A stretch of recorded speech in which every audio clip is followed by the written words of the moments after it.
Before I start, make sure to hit that subscribe button for the channel and leave your thoughts in the comments. I promise, this story will make you question how well you really know someone. I never thought a single slip of paper could unravel everything I thought I knew about my life. That night at the company party, my heart was already uneasy, and I didn't realize why until my badge slipped out of my pocket. I had gone to the event expecting nothing but a typical work gathering. Drinks, laughter, the awkward mingling with co-workers. My wife, Mara, had told me she'd be there too. Her big project had just wrapped up, and her boss had insisted she attend.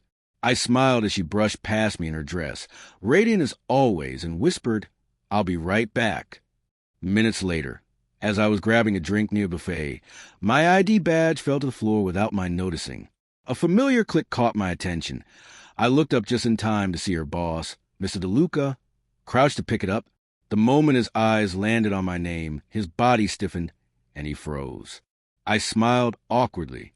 "Everything okay?"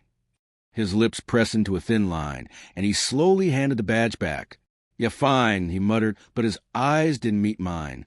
They didn't meet Mara's either. Something in that pause, that hesitation, planted a seed of unease in my chest. Over the next few days, I couldn't shake the feeling. Missed calls from Mara, vague excuses about late nights at work, and sudden bursts of defensiveness when I asked simple questions. I tried to tell myself I was imagining things. Maybe it was paranoia. I wanted to believe her. I wanted to trust her. Then came the texts. They weren't meant for me, of course, but the screen lit up at the wrong moment. "Can you cover for me tonight?" From a name I didn't recognize, and Mara's casual reply, "Of course. Just make sure no one sees us." My stomach turned over. I stared at the phone, hoping for some explanation, anything to make this a misunderstanding. But the knot in my chest only tightened.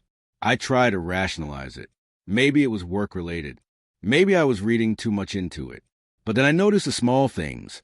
The phone that always stayed face down, the sudden need to step outside for calls, the way she avoided certain co-workers she used to talk about freely.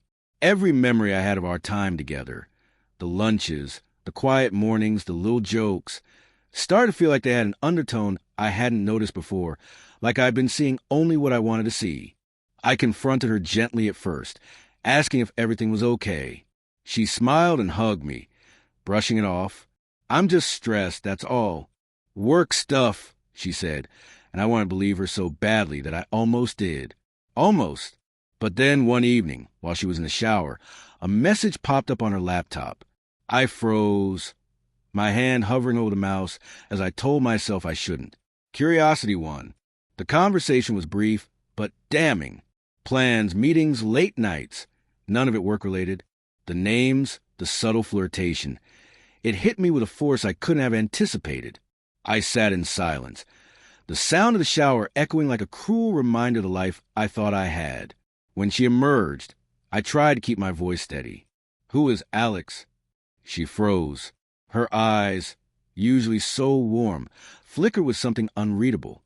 "It's nothing," she stammered. "Nothing?" I whispered, the hurt slicing through me. All those nights, all the excuses, nothing?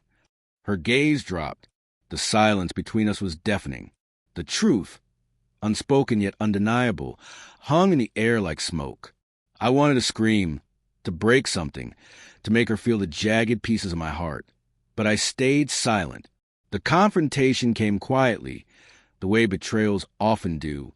Tears whispered confessions, explanations that felt like justifications. She wasn't cruel. She wasn't trying to hurt me intentionally, but that didn't matter. The trust we'd built, the foundation of our marriage, was cracked, and no amount of apologies could patch it overnight. I thought about leaving, about walking away from everything we had built together. I thought about forgiveness, about trying to rebuild. But mostly, I thought about myself, about who I was before this, and who I needed to be after. In the end, I chose quiet strength.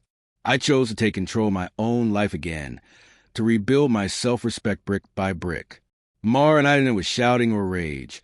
We ended with a long, painful silence, a mutual understanding that some things, once broken, can't simply be fixed. That badge, that fleeting moment at the party, became a symbol of clarity for me. The shock, the confusion, the heartbreak. It all condensed into one sharp, undeniable truth. And while the wounds were raw, the lesson was mine.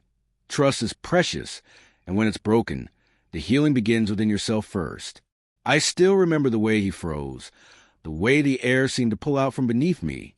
It's burned into my memory, not as revenge, not as anger, but as the moment I realized a life I thought I was never entirely mine to hold. So here I am, sharing this story with you. If you've been through something similar, you're not alone. And if you haven't, maybe this is a reminder to look closer, to trust wisely, and to never take the people you love for granted. Subscribe for more stories like this, and let me know in the comments, what would you have done if you were in my shoes?